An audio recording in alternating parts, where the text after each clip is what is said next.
Okay, so as you know, because I've explained it a couple times, um, the fourth, fifth, and octave we call perfect intervals, and the other ones are not perfect intervals. They can be major or minor.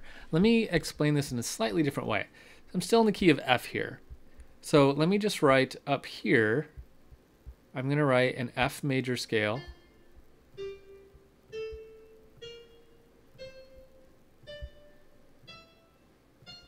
Okay, to zoom in a little bit on that.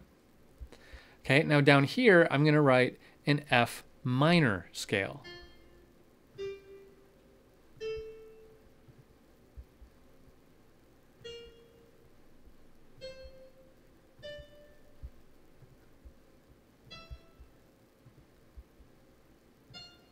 Okay, zoom out just a hair. So F major and F minor. Now here's another way to look at our perfect intervals. Let's look at what notes are the same. So the root, this would be called a perfect unison. So, and this is technically a perfect interval, by the way. A unison is a perfect interval. The fourth is the same. It's B flat. Don't forget our key signature. The fifth is the same. And the octave is the same. So our perfect intervals are the same in major and minor. Now I know what you're thinking. If you're astute, and I know you are, you're thinking, what about this 2? I thought the 2 could be major or minor. That's kind of the exception. The 2 can be major or minor, and it is the same between the 2 major and minors. So that is an exception. Think of it in terms of we do find lowered 2s like that in some of the modes and things like that. So it does exist in a major or minor. So it's kind of the exception. But the other ones, our third is different, right?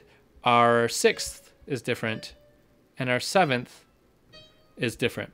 So those can be major or minor, and that can be major or minor, and so can the 2. The 2 is, again, the odd man out there.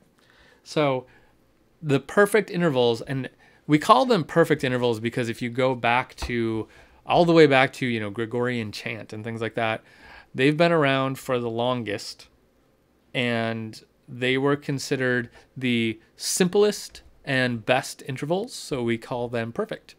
They were unalterable, perfect just as they are.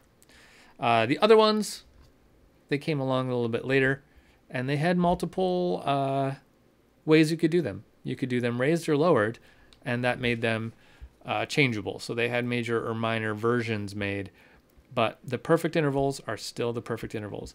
And technically, we have 4 perfect intervals in a scale: the unison, the fourth, the fifth, and the octave. Cool? So perfect and major and minor intervals.